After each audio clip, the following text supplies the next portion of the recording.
Hello and welcome back to episode number 33 of the Why Carbs Won't Make You Fat podcast. Josh is back.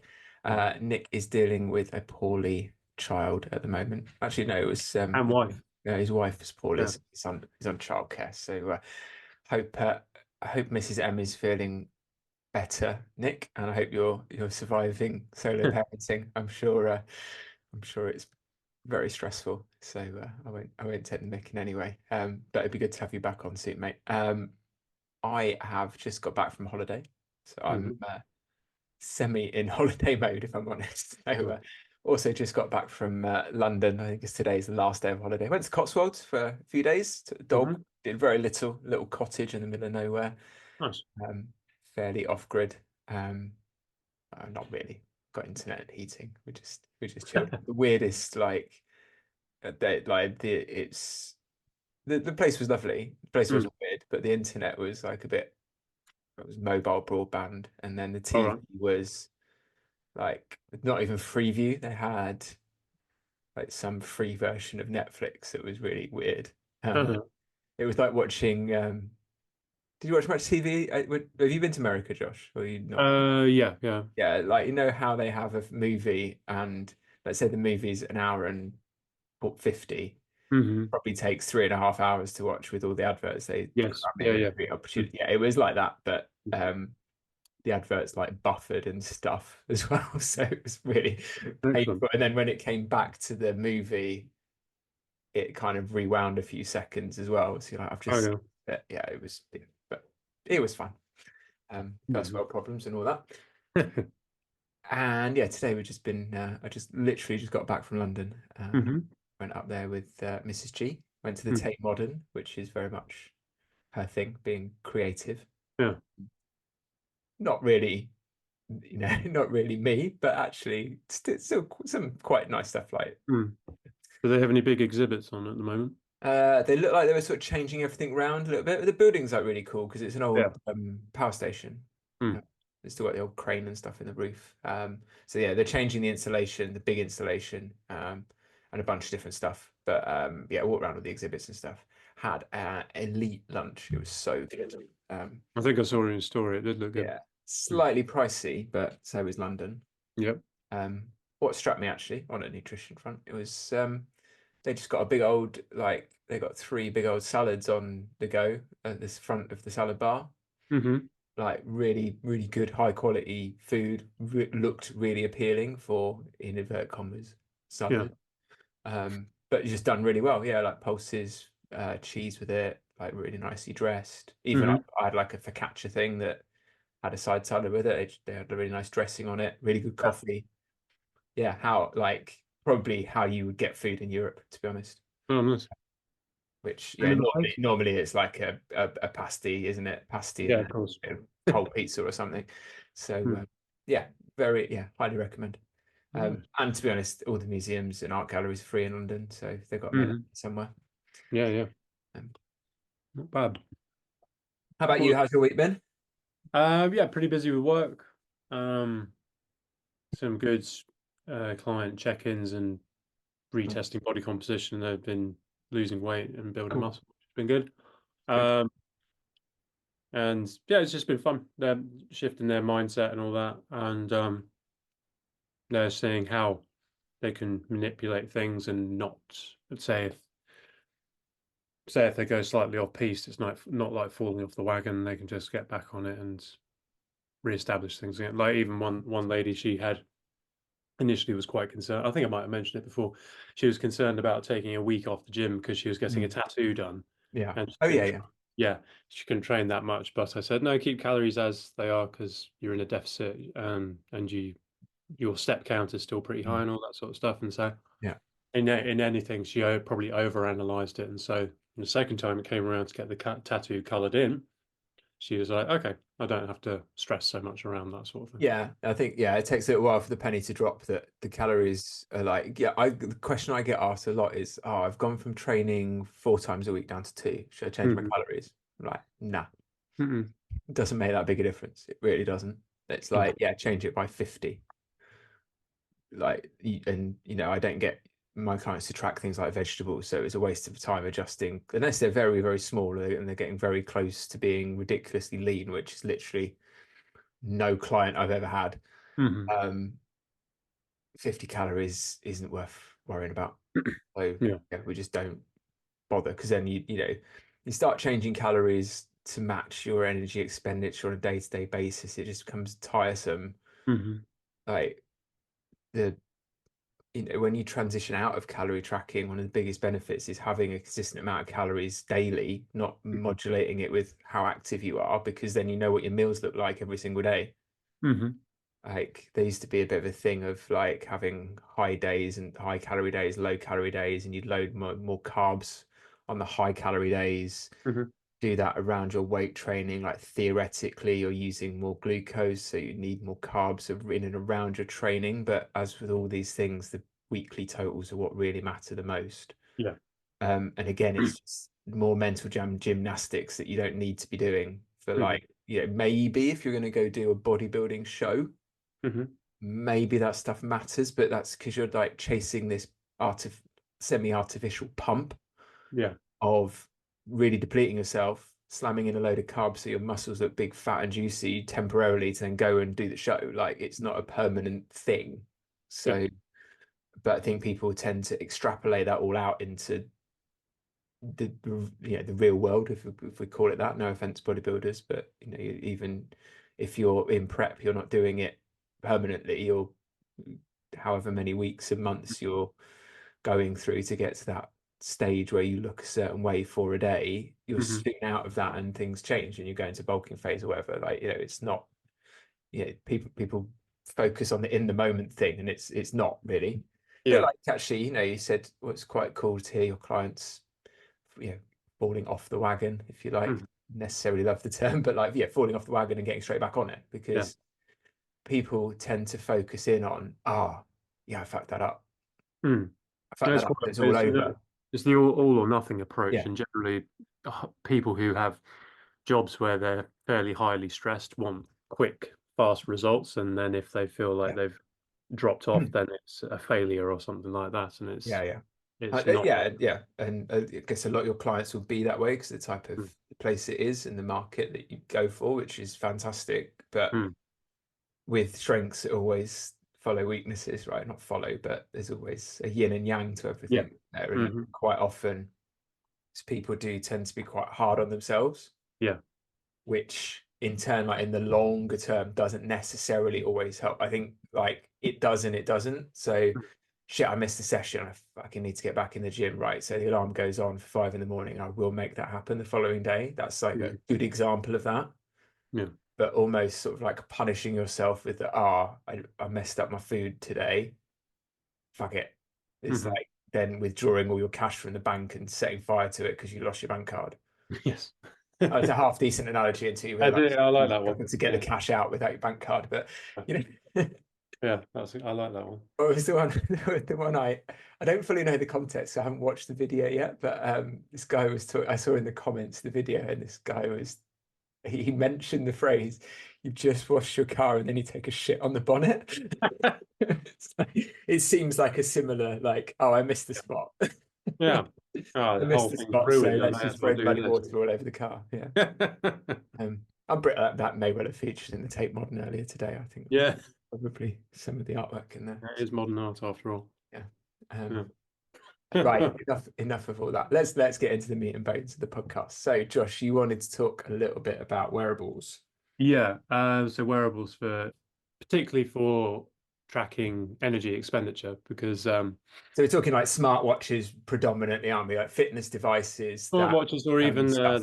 the straps that people wear, heart rate monitor straps Wheat too. band, yeah, wheat Yeah. bands, heart monitors. Yep. Okay. Yeah. And because I get quite often at work we use my zone straps Oh yeah, and yeah. um, for monitoring people's heart rate, and you can obviously just see the calorie burn on there.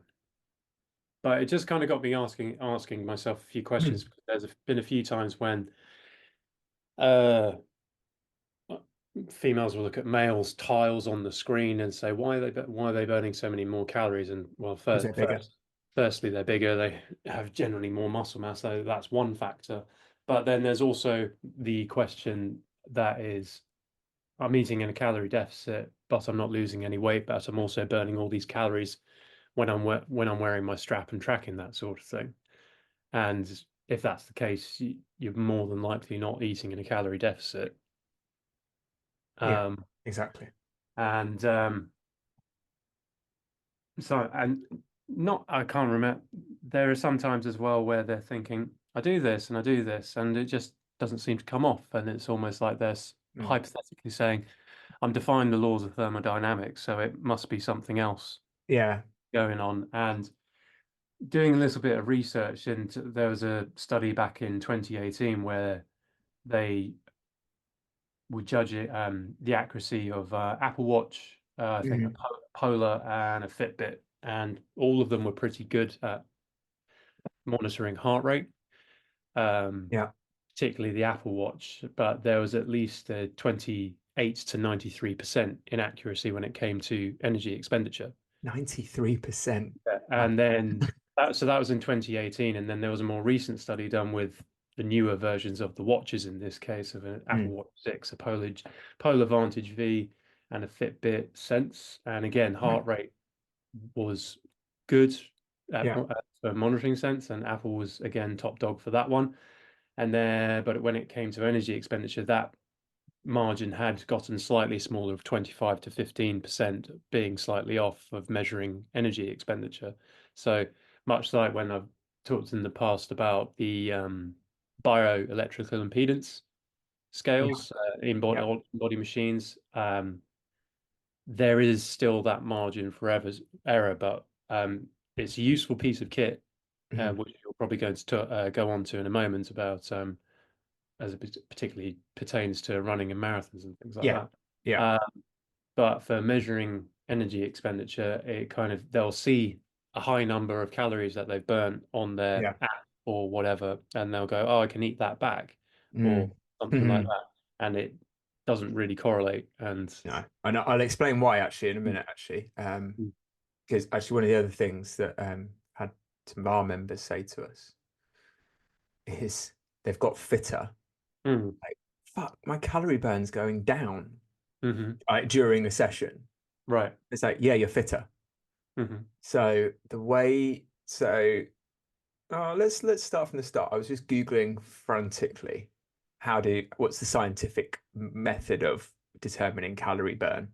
mm, I didn't quite Google that as the first phrase. So I think, what's the most accurate way? And the first few Google hits were like smartwatch. I was like, mm, that's not correct. Because I know how it's done, but I couldn't remember what they were measuring. So if you ever see like these sort of photos of like quite often in a gym setting, they used to have them up at Surrey Sports Park because they used to have a little lab there for like performance analysis of athletes. mm, I've seen like on the news and stuff where they've got athletes in a lab and they're on a bike or a treadmill and they've got like a face mask on like you'd have in hospital if you were getting gas and air or something. yeah, yeah, That not, well, probably not exactly the same mask, but just for illustrative purposes. They're mhm, measuring your breathing mm, and they're inferring from I'm on Reddit, so I'm very skeptical, but I think the person's right. Um, so too long didn't read. Using a respirometer, which I think is correct. And she said a mhm, simple explanation is we're measuring the CO2 out minus the CO2 in mhm, is the CO2 produced from metabolism, which makes sense. So you've got your food's made up of carbon atoms. mhm, You attach carbon and oxygen together, you get CO2. That's what happens if you burn a piece of coal as well. That's how very basic organic chemistry works. mhm. Wow, remember that from my A levels. Yeah, so that's the only way to do it accurately, which literally nobody is doing Mm, other than in a lab, right? So the way the way the watch does it, or your heart rate monitor, or your Whoop band, or whatever is measuring it is inferred, and it's inferred off of your heart rate mhm, um, and the size that you give it. It's doing some mental sums there, like this person's heart is beating this amount of times a minute while we're doing the thing. Um, mhm, they're this big. some sort of maths in the background and estimating that. The reason for the massive inaccuracies is A, your watch is jumping around all over your wrist. Mm-hmm. I can't count the amount of times that people have told me their heart rate has hit max and above in a session, and James turns around to them and says, "Well, you're still talking," Mm-hmm. which is a tongue-in-cheek little bit of jest. But if you had gone past your max heart rate, you'd be in a little bit more trouble than that. And I Yeah. think, during tribal, my heart rate hit 179 one day, and I was pretty sure I was going to see a massive number when I look back at my stats on my watch, because I was possibly in the biggest hole I've ever been at the end of that particular event. Uh, Mm-hmm.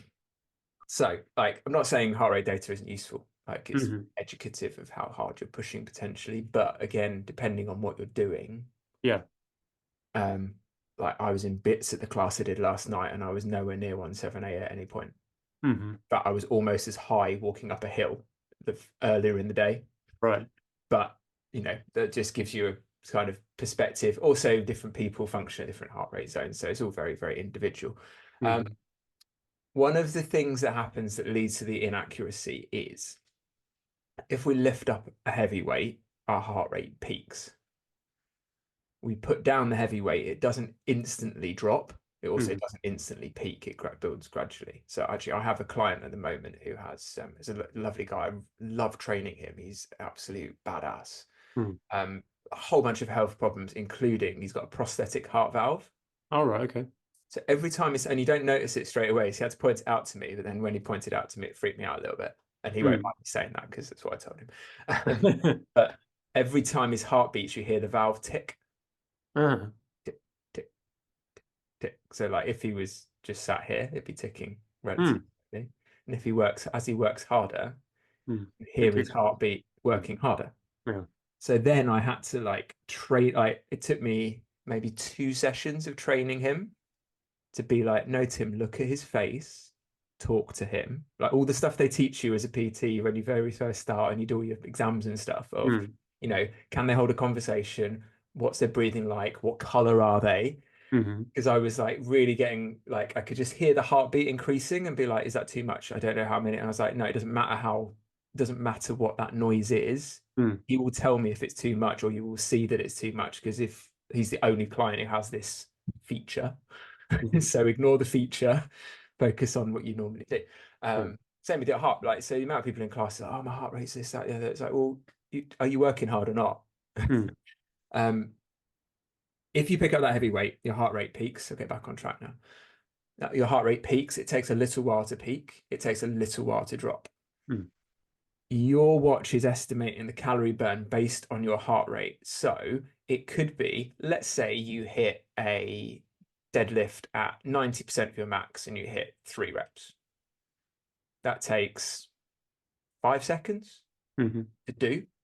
Your heart rate rises at some point in that 5 seconds.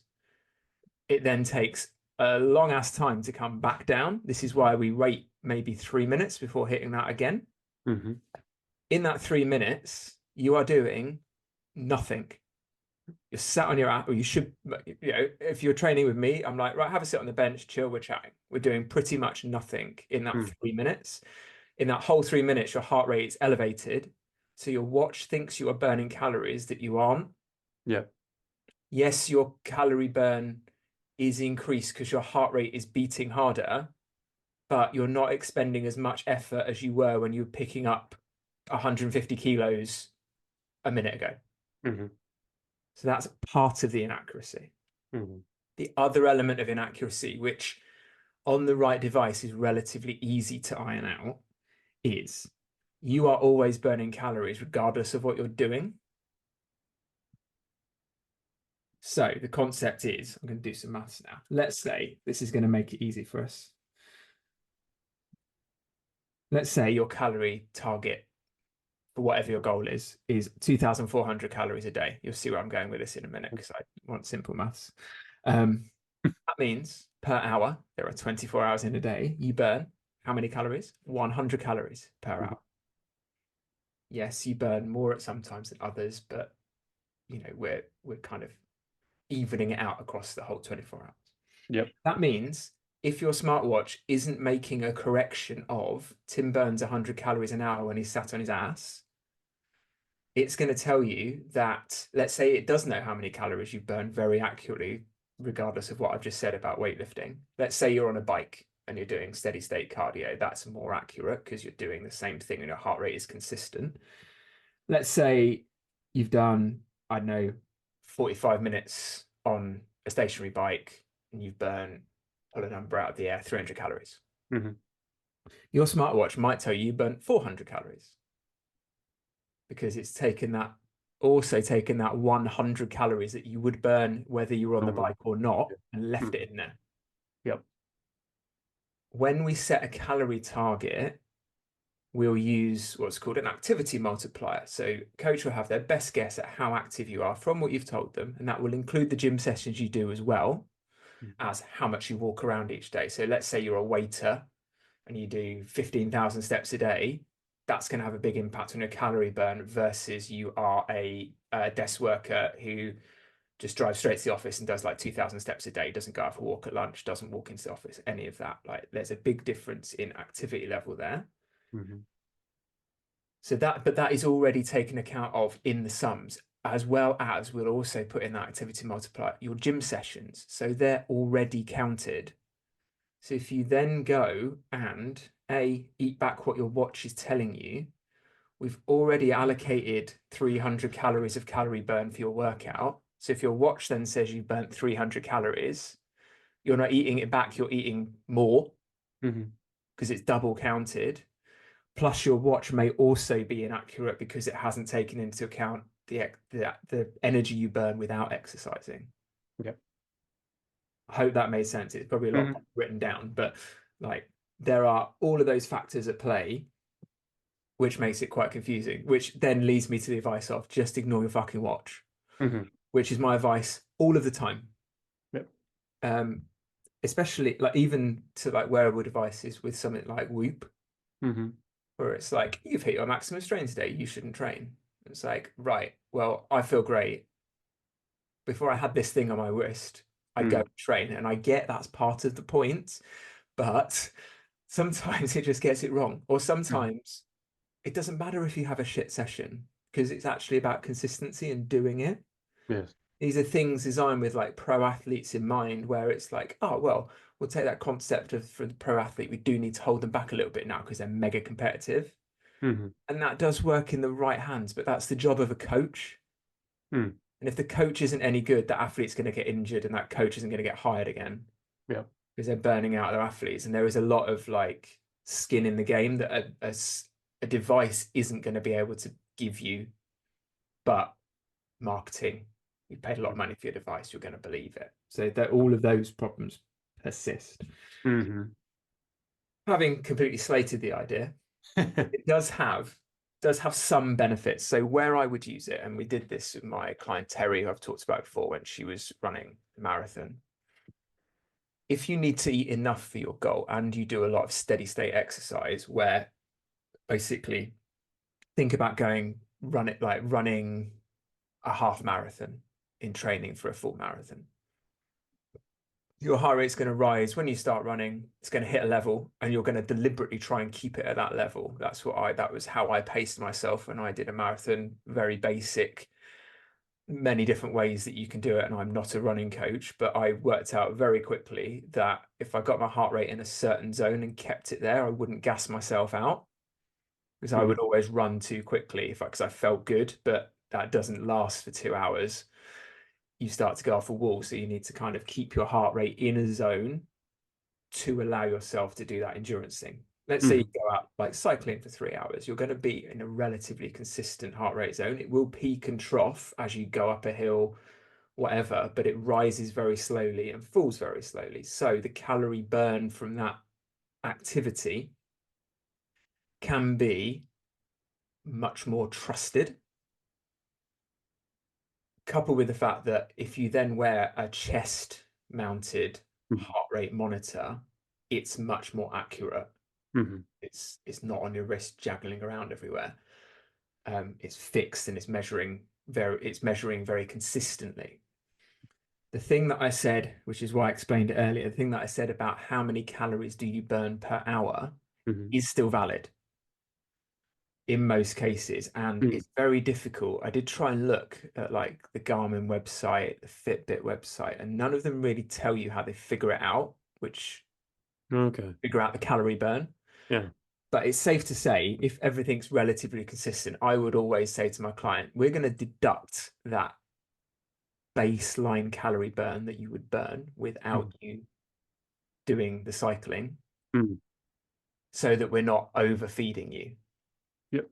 Now, if the person is training for a marathon or if they're doing like 3, 4, 5 hours cycling multiple times through the week, it doesn't matter too much because they're probably not going to be able to eat the volume of food to replace all of that.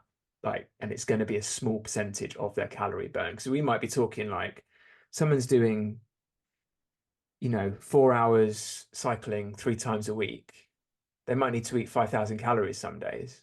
Hmm. That might sound like a dream for some people. Like if you're getting your protein in high, like it's still a lot of food, Yeah. especially when it's carb dense, protein heavy. Mm. So where it is useful is to know how many calories to put back. So this is the thing I had to do with Terry a lot. I was like, right, this is your baseline calorie burn to stay the same size Mm. with all the exercise you're doing. And that was too much food for her. I was like, Hmm. plus, if you go out for like a 3 hour run, you're going to need to eat this. And she was like, no way. Mm. That ain't happening. I was like, Yeah. cool. We need to start off by getting you somewhere near your baseline calories without even thinking about the fuel we put back because of your run. Yeah. However, if you're not putting that fuel back that you burn in your 3 hours of training, you are undercutting it by a shit ton. Hmm. And that's another conversation about how we get to there. And it was like a patience thing and just like keep standing firm, being like, this is what you're going to be burning. Mm. I'm gonna, it's up to you. You eat less than that. Mm. But I promise you, if you ate all of it, you would recover better. You would have better runs. And eventually we got closer to that. Did we eat at the full amount that she was burning, showing that from her watch and things? No, we Mm. didn't. But compared to the time before when she ran a marathon, when she's like trying to do it on like 1,400 calories, it was night and day because we'd already like doubled her calories, even though she still needed to eat maybe on a long race day 1,000 more. Hmm.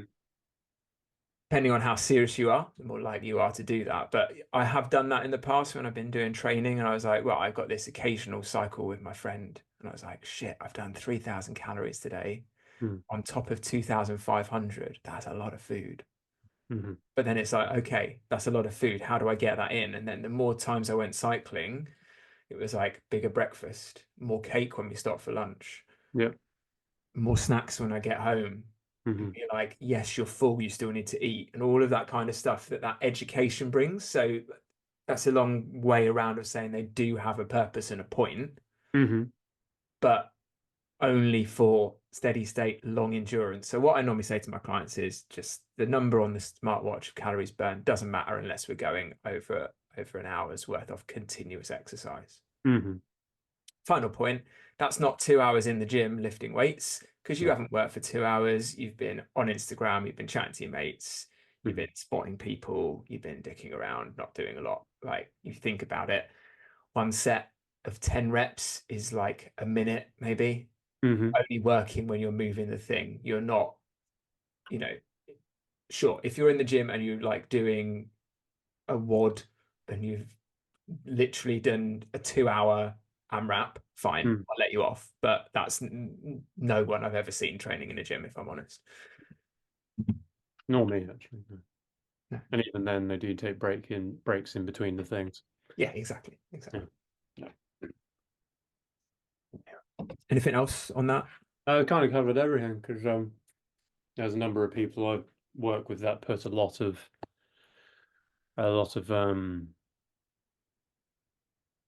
pressure on themselves to meet certain things, or if that wasn't a particularly high score, or I didn't hit a Mm. certain number, etc., etc. And it's just like try not to care too much about it because Especially like, yeah, especially with wearables, I would rather be like, okay, so let's have um, we do a couple of them at HU, we don't do them all the time. A couple of like benchmark workouts. hmm. So I quite like this. Like, it's something maybe if you program yourself in your own training, Mm. We all know, like, it's the same concept as trying to beat your PB after on a particular lift. Yeah. Like, say you could deadlift 150 for one, and you do 12 weeks of specific deadlift training, and then you can deadlift 180. You've got better, right? It's a Hmm. clear indication. We've got a bunch of workouts that we could like benchmark against where it's like a set number of things. So many calories on a piece of cardio equipment, a certain distance run, so many dumbbell cleans, Hmm. and carry a sandbag so many meters Yeah. in a specific time. And then if you improve that time, you got fitter. Hmm. If you increase the weights and improve your time, you got fitter and stronger. Hmm. And that's a clear indication, regardless of what your Whoop score might say on that particular day, Oh yeah, yeah. No, that's always what. or your calorie burn. Yeah, that's always what I measure it by. You've obviously got the different ways of measuring, tracking your body weight and Mm.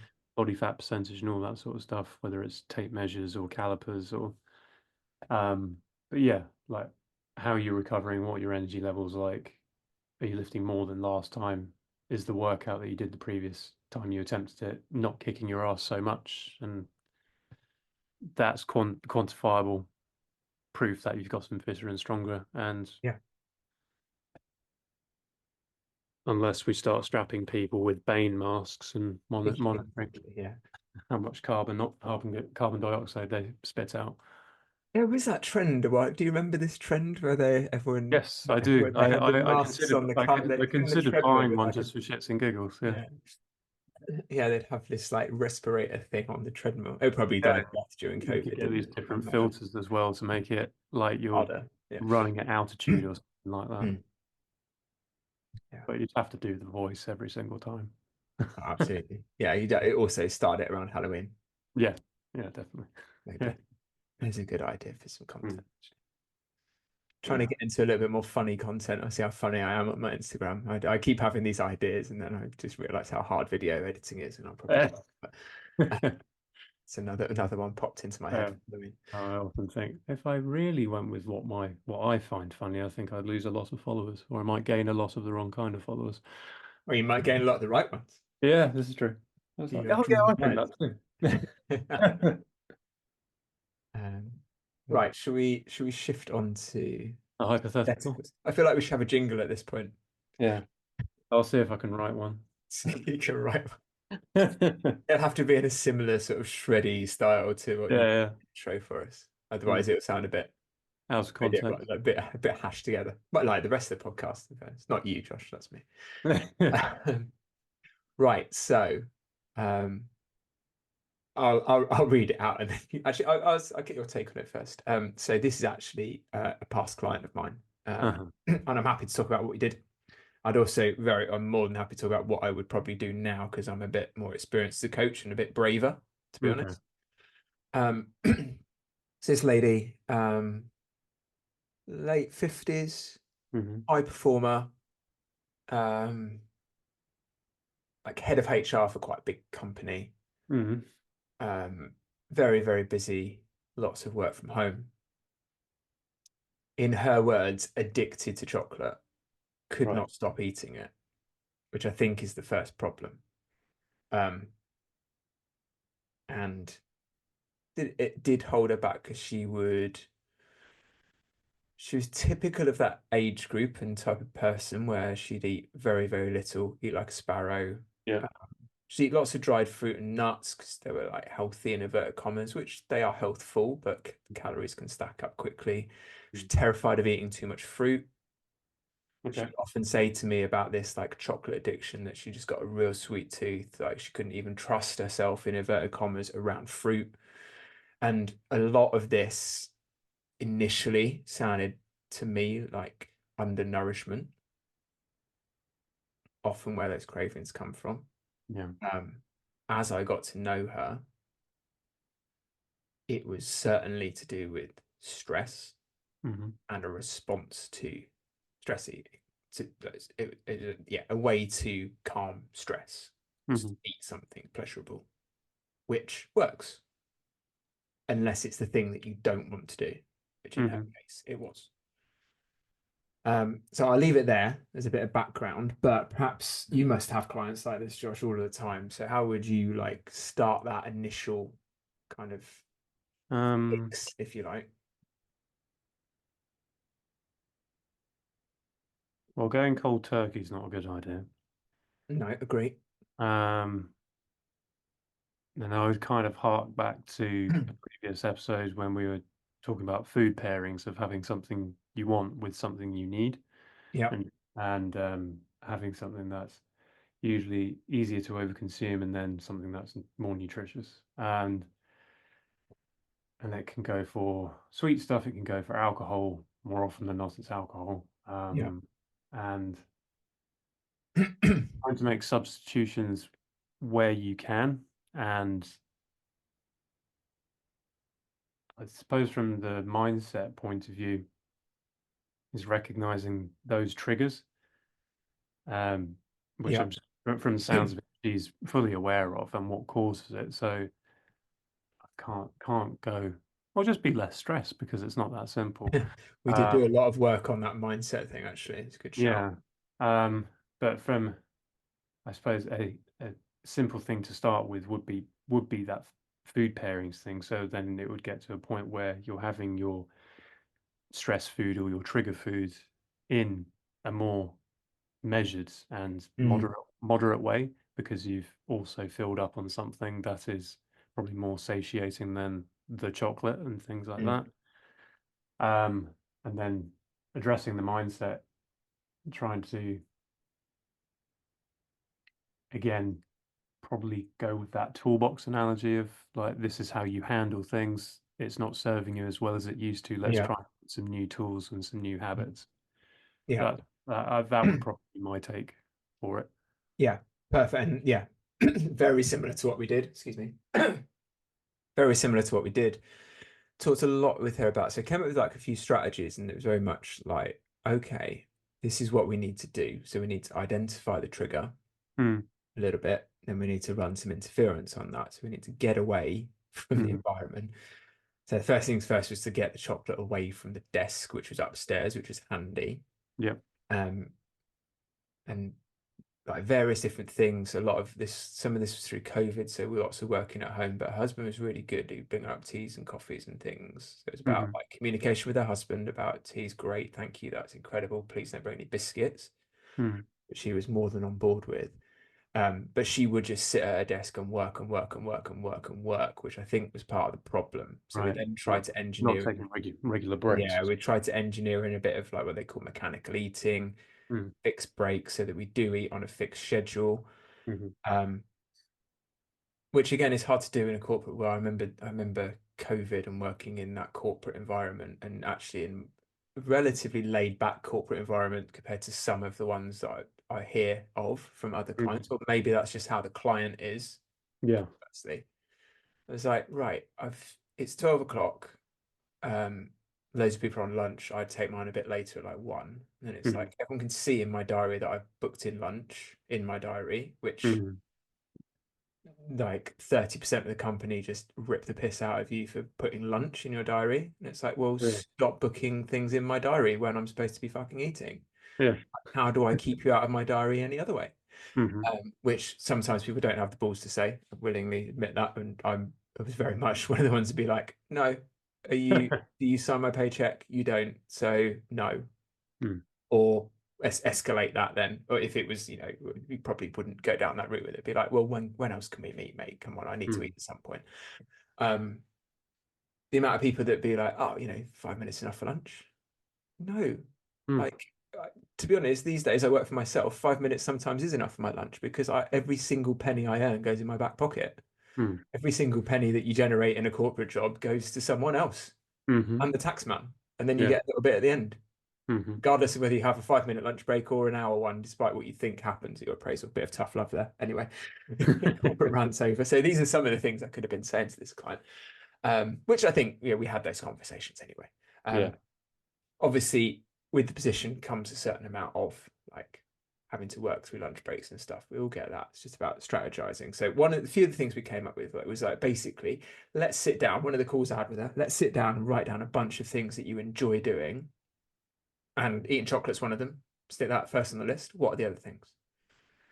Bit of prizing, bit of bit of like oh well, I quite like going out in the garden. I like she always and then like she was always talking about her daughter, Hmm. like most mums, right? Mm. Always talking about her daughter. I was like, okay. I was like, you know what, my so like sowing seeds with that. I was like, you know what, my wife and her mum have this habit. They'll take a photo of the sunset and they'll send it to each other. She's like, oh, that's Mm. so lovely. I was like, so why don't you every time you want to go eat that piece of chocolate, why don't you go and text your daughter? Mm. You just say hi. You don't need to have a conversation. You don't need to pick up the phone with it because it might not be the right, I know you're busy, Mm. but can we just break the loop with that? Because she'll Yeah. probably reply, won't she? Yeah, yeah, yeah, she will. Well, you could have like 5 minute text conversation. Mm. Almost forces the issue that you probably want to do that more often, don't you? Oh, yeah, yeah, I'd love to. I was like, well, here's an opportunity to go do that. Like, where can we find interference and make a stop? Yeah. The one thing that dawned on me on the train as I was thinking about this like case study and texting it through to you is like what I would do differently now. Right. And I think what I've learned from like other coaches and also from just being a coach for longer myself is a little bit more tough love is sometimes needed. And like one of the things in coaching that's used very, very positively is we become the thing that we think that we talk about a lot. Hmm. Right. So let's say, you know, I want to become stronger. If we start rephrasing all of our language of like, oh, I go to the gym to be strong. Oh, I compete in strongman. I compete in powerlifting, or my deadlift is increasing because I'm getting stronger. All the more stuff we associate with that, and the more we talk about a particular aspect of ourselves, the more that tends to come into reality. Hmm. So like anything in life, that sort of positive framing. Manifestations. Exactly, manifestations is a much better way of saying it. Manifestations work the other way as well. Mm. She's not addicted to chocolate. She's not addicted to sweet things. It's not a thing. Mm. They are pleasurable things, but her constant dialogue was, I'm addicted to it. I don't have the willpower around it. I can't do it. I Hmm. can't, I can't, I can't. This lady works in HR. So I think I did have a little bit of this conversation around because she knows about motivational interviewing. She knows about like psychology and stuff like that. Mm. It's like we can't frame ourselves as having no willpower around this food. We keep telling ourselves we can't do it. Hmm. What's going to happen? Mm. If your friend came to you and said, I've got absolutely no willpower, you wouldn't be like, yeah, you're just wet, mate. I agree.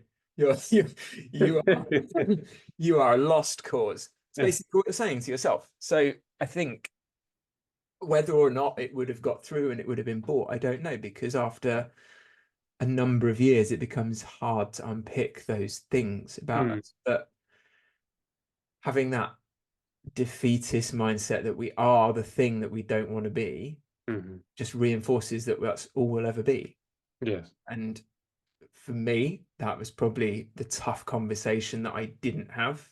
But looking Hmm. back, I Yeah. wish I'd have done. It might not have made any difference, but it was the thing that was holding back. She knew what to do. She had strategies to cope with it. Hmm. She knew it was to do with stress. I think she later on in our coaching, she got a dog, lost Right. loads of weight really quickly because it's a spaniel. All right. Wants to Step go count went all through the the time. roof because she had no choice. She had to walk the dog. Yeah. She couldn't make other excuses of, oh, I need to do this bit of work. I need to do this bit of work, which is well meaning, Mm. but the dog's got to go for a walk. So she'd Mm. get up earlier or she'd like chisel out time to go walk the dog. Yeah. And it's about, again, like forcing the issue. Hmm. Nothing changes until something changes. Yeah. Hmm. No, I was going back through some of the BTN stuff recently, and particularly like programming for fat loss, and also those barriers that kind of get in the way, and the environmental one Mm. being one of the major ones. So if it's out of sight, it's out of mind. So Yeah. that's a good one. But the manifesting and the negative manifestation is something I encounter a lot, and I'm quite good. at finding an alternative word Mm. for them. There's some discussions I have with my colleagues as well when it pertains to training, um, and like being in the quote perfect position or optimal position. Like, okay, Mm. that's fine, but I'll meet the person where they're at. And so if you look at something like a deadlift Yeah. on a straight bar, and I'm working with someone who's mid to late 60s and they're Mm. incredibly kyphotic in their upper back. So for those No who are chance of listening, having a flat upper back if they yeah. So could happen. those who are listening who don't know what kyphosis is, it's just a very extreme rounding of the upper Got back, and hunched. so Yeah. a hunch, and so it's going to be pretty Exactly much as I'm sat right now, actually. I'm just going to move it's myself. pretty much nigh on impossible to get them to get a perfectly flat upper back. And me personally, I have a natural amount of kyphosis when I'm doing like heavy deadlifts or front Mm. squats for that matter as well. Well, you're a tall lad Uh, as well. There's a lot of yeah, leverage. that too. So um, rather than trying to get them into the perfect position, I'll try and adapt it as much as I can, and that might mean they move to an open trap bar or something like that. Mm. But I wouldn't necessarily shy them away from doing a straight bar deadlift or say they can't do it. No, Um, because they already then, oh, Josh says I can't do it, though. We yeah, won't. Yeah. exactly. So I might switch them to the trap bar and say, and they'll go, why am I not doing the straight bar? It's more advantageous or more Mm. preferable for you to do the trap bar because of the way you're built. However, I would probably get them to do some version of straight bar deadlift as well because I think it's an important movement. And there's Yeah. a guy I like called, who I've mentioned before on the podcast called Zach Tallender, and one of the things he talks about in his vlogs is well, it was the charlatanism, the weaponized specificity, and also the fear mongering around particular movements. It's not the movements that's bad; it's just that the person isn't conditioned to do it Yeah. yet, or to Yeah. their full capacity. And I like what he said, which was if you get rid of the word deadlift and just call it picking up something off the ground, how often do people do that? A Yeah. day, Exactly. a week, a Yeah. month, years, multiple years. They do it all the time, and they're not going to be in the perfect position. So why, when they come into a gym where they're being coached by someone, Mm. would they shy away from it? Yeah. It's like it's part of the reason that HQ we love sandbag work. Yeah. You can't pick up a sandbag with a flat upper back. Or You the can. stones that you've got there as well. You can pick up a stone with a flat upper back, but you're not going to do it very well. No. This center of mass is miles away from you, and you're making a massive lever arm that you don't need to make. Mm, And if you think about it, like think about the Druids that built Stonehenge, mm, they didn't know about biomechanics and they had no equipment. They'd no. picking up, they'd been manhandling stuff, and they'd have soon worked out how not to jack their back up. Mm, They'd have figured out very quickly about how to lift things together, how to how to find a center of gravity just by like trying to pick the bloody thing up. And mm, sometimes like, I do, I'm much more into like functional fitness, but mm. strongman is actually very functional in a lot of elements. It isn't in Usually. some, but picking up odd objects is what we do in all of life. The amount of my clients who I like get them deadlifting on the trap bar is Mm, normally like if they ask about the straight bar, I'm just like, we can just lift more weight on the trap bar. hmm. It's not a lie. Yeah, I can it's lift not more. like I can't think of anybody out there who can't lift more weight on a trap bar than they can on a straight bar. It's higher for a start. You should be able to lift more weight on it. yeah. Um, Maybe there's some instances where it isn't, but in general, we can lift more Mhm. weight. Yeah, no. That's normally my answer. Mm, Um, but the amount of them like who get a bit of confidence in lifting a heavy weight. mhm. So I'm not saying they weren't able to do this physically before, but mentally they wouldn't have tried. Yeah. So they'll come back from the garden centre, for example, and their wife will be like, "Oh, do you want a hand with that soil?" And then the husband's like, "No, I've already moved them." Mhm. Yeah, yeah, it's only 20 kilos. I lift 80 at the gym. Mm. In fact, I moved two of them together because I know I can, and they wouldn't have done that before, No, no. and they wouldn't have deadlifted it like they deadlift it on the trap bar because it's not the same thing. Mm. But they've got the confidence to like pick it up and go, "Oh, that weight's manageable if I," and the body kind of knows what to do with it. That's right. Yeah. So yeah, I think yeah, spot on. Mm. Lifting stuff is good for you. It is. Yeah, I like the.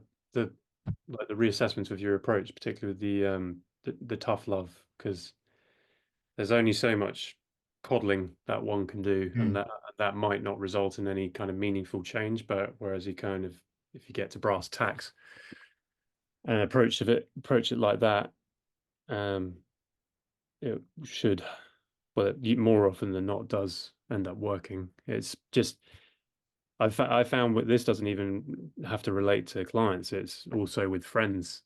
You may advise them on things in the past, and it's kind of falls on deaf ears, and the timing just has to be right for them, or they'll remember it later, and it's like, oh yeah, that's a good point. You made a very good point. I should do that, and then they do Mm. it, and then it's like they might not say, you can say I told you so now, but that's it's Yeah. it gets them there eventually.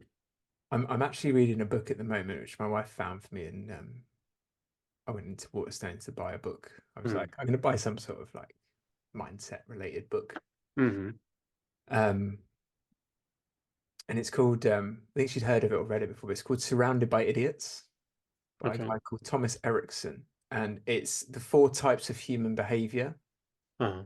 or right, it's called Surrounded by Idiots, the four types of human behavior, or how to understand those who cannot be understood. So we've all met those people who are just like, I just don't, why are you like that? Just Yeah. don't understand why you, but he's kind of trying to explain it. And there's like four personality types, and they're all got a different color. Hmm. And I think, to be honest, reading through the book already, I'm like, I think most people aren't one. I think if someone was solely one type, they would be quite unusual. Yes. But like the very clear one is like the red, who is like typically the alpha animal, Hmm. very blunt, get stuff done, short attention span, tells it how it is. Right. He makes the point in the book, most people actually really like that red behavior of telling it how it is Mm. until they don't. Yeah. Of like, fucking hell, mate, that's awful. But they just think that's like, then he's like framed that is that's the red's nature. It's how you interpreted it is different because you don't have the same nature. You would soften that if you had a different characteristic. Hmm. But in a decision like fight or flight at war, left or right, the red's going to be like, we're going right. Doesn't matter if he's right or wrong. The decision needs to be made, and you follow them. And like, I think people do like that kind of tough love in the right way. Yeah. Sometimes we can all get caught up in like beating around the bush a little bit and trying to preserve feelings when actually loads of people do really value that sort of straight talking of no, no, no, from an Mm. outside perspective. And you can sweeten it in different ways, but it's like, no, this isn't working. This is the thing. Yeah. Same with like, are you getting stronger doing plyometric work? You're not. Hmm. If you're strong, go do some plyometric work. If you play sport and you're already strong, Hmm. but don't think because LeBron James does plyometrics, you're going to play in the NBA if you just focus on plyometrics, Yes. for example. Uh-huh. Right. Okay. Good. It's a good little tangent into lifting. I like that. Yeah, yeah. Anything else you wanted to cover today? Not that springs to mind. No, there's quite, as just relating to the lifting, because we've talked about me doing Zerchers and things like that Oh before yeah. on the podcast, but there's a number of guys that I follow on social media. A guy called Alex Sterner, Alex Blennis, the Alex Sterner. He's particularly specializes in training athletes for Brazilian Jiu-Jitsu, and then Alec Blennis, sorry, he's I suppose you could say a hybrid athlete because he does Yeah. strength work and runs marathons. I think he's got a world record for Murph as well. Uh, Nice. but he's just a freak in like doing I think I saw him doing 160 kilo um barbell lunge or something like that, reverse lunge or split squat, but Pretty big. or getting up north of that, maybe towards 170. But he's, I'd say, probably mid 80 kilo body weight or something like that, Done. and just peeled all the time Yeah. and just so strong. Surprised. But he's a big advocate, like Alex Sterner, and for these odd lifts that had kind of gone out of fashion, but now Yeah. making a resurgence. And there's another guy called, I can't remember his actual name. I know his first name's Aaron. Um, no, it might not be Aaron, but his page is called Range of Strength, and he's kind of specializes in flexibility, mobility, and old timey strength lifts. So he'll do Mm. bench presses, hack deadlifts, hack squats with the bar behind your back, and Yeah. Zerches and Jefferson deadlifts and all that kind of stuff. But it's just putting the body in different planes of motion, Mm. which I really enjoy. And Yeah. Alex Sterner did a good video about the Zercher deadlift where you bend all the way over, hook your arms underneath Yeah. barbell, and then lift it up. The Mm. ZDL, as it's called. But he was relating it to Tom Stoltman, who's Yeah. world's strongest man competitor and has won it a couple of times. Mm. But he's probably one of the best guys to look at for technique for stone lifting. Oh, he's an incredible stone lifter. Yeah. He's But also massive, which helps. But yeah, he's yeah, but the point he made is the fact he was born and he basically had to train his back to be yeah, able to do that sort of stuff. He didn't yeah, walk yeah. in one day and just do it, unless he was an absolute freak. But the idea of like you can train your back, it's meant to move, it can Mm. move under load and all that sort of stuff, and gradually progressing up is something that I lean more towards because it takes away a lot of the fear that goes around Yeah, using your back in lifting. yeah. Because It's so ingrained that it shouldn't ever feel anything, and no, it's like it's you know, bullshit. if it's You just in will. your glutes and your hamstrings, that's Yeah, good. You don't want to feel anything in your back. And like, why? yeah, It's a really big group of muscles, yeah. and that can get them stronger.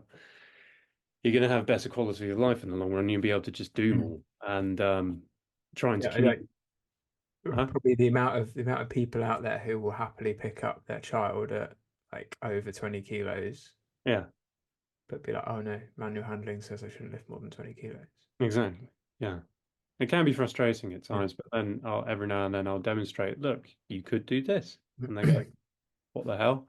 But Did did I tell you my story about my client who went to the NHS physio to try and get her back looked at? no, what's happened? They had a few like spotted a few things, but like her back was fine lifting. She was like a bit flaky just 'cause she has to spend a lot of time at her desk, and she's very Mm, aware of that. She tries to help. She tries to do loads of things to help with it, loads of Pilates. Spotted that her hip was getting a little bit spicy, mm, which sometimes interlinks because it's all like pelvic based. yeah. So started doing a few bits for that, and she's like, "No, I've really jacked it up." She's like, "I'll go and see the physio." So she went to NHS physio because it's free. Hmm. It's a reasonable course of action. And the physio was like, "Right, you should." So a little bit of context: she's a mum of two. Hmm. She's got a daughter who might be 5, Right. son who might be, but he's under 2. Hmm. Both mum and dad work full time. Um, and the physio was like, "Right, immediately stop." So for 6 weeks, immediately stop any weightlifting, Hmm. any, not just deadlifts, any. It's like including, well, she's like, don't lift any weights, stop Hmm. doing Pilates, and you can't pick up your son. Okay. It was like the last bit got me. I was like, what? For 6 weeks, Hmm. you can't pick up a child that's under 2. What the Hmm. fuck is she going to do? Of course, she's going to pick up her child. Like, Hmm. that's all. I'm not a parent, but that sounds. I mean, correct me if I'm wrong, parents out there, right in, but that sounds fucking impossible. Yeah. Alone all the other stuff. So I was like, I text the physio at our place, Joe. Shout out, Joe. I know you listen. Legend. Joe was like, "Jeez." It was like she wants a second opinion. No, I am. So managed to get Raven in to see Joe, and all fine. Yeah, stopped deadlifting for a little bit of joint irritation and stuff, but actually all fine. And Hmm. it was like, actually, can we get a bit of Pilates in? Can we do some mobility? Can we keep moving it? Because he said, like, as soon as you put the fear into her about lifting completely, so that's not Hmm. great from the physio, because the physio, like to quote the physio, deadlifting's not our physio, thankfully. Hmm. Deadlifting's the worst thing that anybody can do for their back. I was like, that's a very broad statement. Hmm. Um, deadlifting badly is the worst thing a lot of people do for their back, but that's a separate subject. Doing anything badly is not great. But Joe was like, if you then instill that fear around movement of any kind, including picking up your child, so when people become really robotic and they get even worse problems Hmm. because they just don't move it, and when it's pumped up, the worst thing you can do is not move it. Hmm. Then you get really locked up, and what's going to happen? Quality of life goes down. Movement quality is poor. Mm. Seen like those old people, or someone who's like cartoon version of like jacking up their back, they're moving around like a robot. Yes. It's a bit painful to move because it's gone into protective mode in those muscles, but you need to encourage them to move, and then the brain is like, okay, that movement does feel like it's a bit safer now, and then Hmm. you get better. So yeah, sometimes the quality of advice around movement is bad. Now, don't get me wrong, have I jacked my back doing strongman? Yeah, a couple of times. It hurts. Hmm. Nothing wrong with it. Physios checked it all out. All good. Can you do really bad things for doing strongman? Yeah, you can. Hmm. But it's quite an extreme sport. Can you do it in a typical gym setting? Kind of unlikely. And like recently, when we've had like the Hummer tire deadlift at HQ for the strongman Yes. comp and stuff, I was doing a little bit of that as like an elevated deadlift. And the first Mm. few times I was pulling it, I could feel all sorts. And probably because I'm more aware of Yeah. like how my body works, just from being a PT and like knowing how the joints in the spine and stuff work. I was like, geez, there's a lot of things shifting around down there that I haven't Yeah. got used to like controlling. And Yeah. that's what it is. It's like, can I control that load safely? And that, and I could like literally as I was lifting it, I was like, oh, I don't necessarily love that, but it's not painful. I can just feel things like shifting. Moving. Yeah. Okay, what do I need to do? I need to brace a bit better. Maybe I need to warm up a little bit longer into the lift in terms of weights and stuff. But yeah, I mean, nothing bad happens from picking up No. stuff if you do it properly. Hmm. Yeah, last little bit, hybrid athlete as a term Mm. gets used a lot. Hmm. And I saw on threads Hmm. today, social media, place where people fish for arguments, I reckon, so I don't try and engage in it. This lady posted on there and she's like, what is it with this term hybrid athlete? It's just CrossFit. Like, people should stop hating on CrossFit Mm. and just realize that it's actually okay. And I was like, hmm. Now, there is a little bit of context around why people use the phrase hybrid athlete, because, and we might get it now, Josh, actually, and I'll tell them Oh, where to go. Like, as soon as you mention the word CrossFit, their lawyers come after you, they yes. fucking sue you. So, Hmm. where gyms are like, I like that style of training, Mm. and I'd love to describe it as CrossFit because that's what it is, Yeah.